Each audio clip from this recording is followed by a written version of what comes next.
genuinely believe that as an entrepreneur, a bank is a business. It is there to make a profit. It makes a profit by lending money. So if you have a decent idea, I think a bank will lend you money, because that's what they do. If they can't lend you money, they don't make any money. So I don't have a view that says they're good, bad, or different. I have a view that says when I've been successful in raising money from a bank, it's not because I think they like me. It's not because I'm giving them any more than anybody else will. I think it's because it's a bankable proposition. When I don't get funding, if I get turned down, it's because actually the proposition that I present to them is not very well thought through. You know, when we go, on the 46 businesses I own, you can be assured we are in and out of banks every month. We're either raising money, refinancing, paying down debt, invoice discount. There's something going on almost every month. So my view is very simple. If I go to a bank, firstly I need to understand, based on what I'm looking for, can I demonstrate that I can service that debt? So we need to run our own in-house models to say, how serviceable is that debt, and can we demonstrate we can service the debt? Because if the answer is no, I can tell you very simply, they're not going to be interested.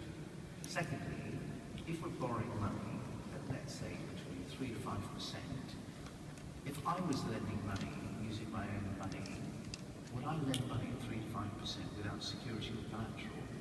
Absolutely not. I don't think anybody in this room would risk £1 to make £1.05. So the only reason you would do that is if the proposition had some degree of security.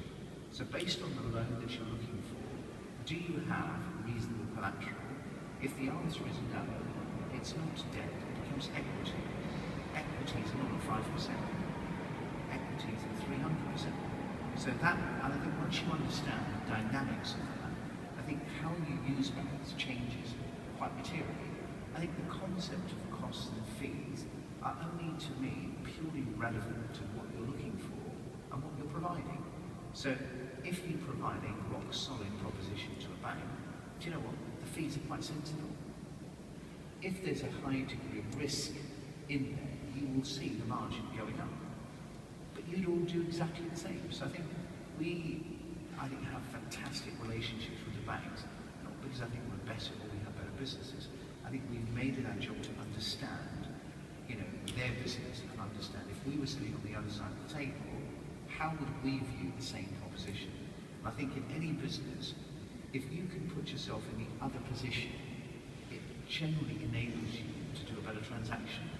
I think when you lose a deal, it's generally because you haven't quite worked out what's important to the other person. So I think internally within my private equity firm, we understand their position before we understand ours. What are going to be the 4 or 5 key drivers?